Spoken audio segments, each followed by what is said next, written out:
Go.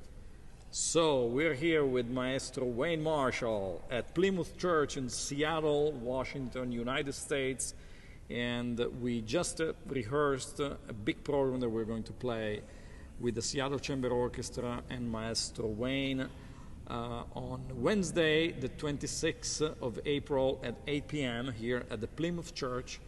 With Maestro is playing this amazing Fisk organ, yes, which is it's one of your favorites in town. It is actually, right? yes. It's really one of my favorite organs. It's wonderful. It's a very different kind of Fisk instrument because it's voiced in a kind of French tradition, which is really good. So it is big reeds and big flutes, you know. And we're playing French music. Yeah. We're playing music. Yeah, the Poulenc organ concerto. Yeah. That's the main thing. Which is one of your war horses. Yeah, I mean it's a great piece. I mean, and I think that, you know, what's interesting is that, I mean, I think of this piece really as being especially the organ part. The organ part is really like an orchestral part. Yeah. And it has, in a way, it has to sort of integrate within the orchestra, the actual string orchestra. Yeah.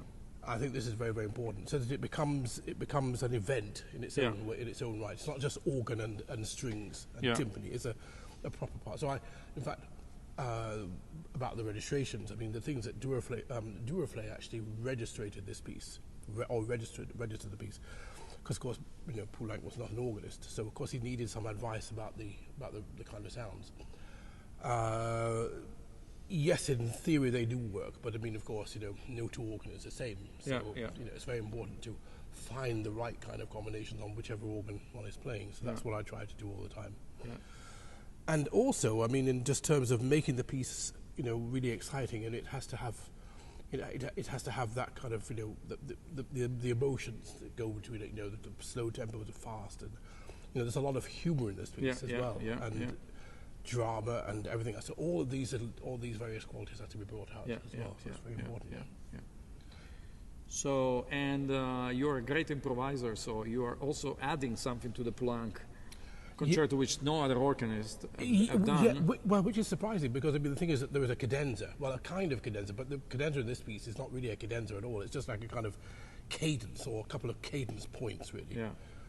So towards the end of the concerto, I just make a big improvisation, and I think it's what's really necessary. It's missing, and then the cue then for the orchestra to enter is just actually a sort of the last written out part of the cadenza. I kind of dress it up a bit, so it forms part of my own cadenza. But that's the thing, and I'm surprised that a lot of organists don't do it.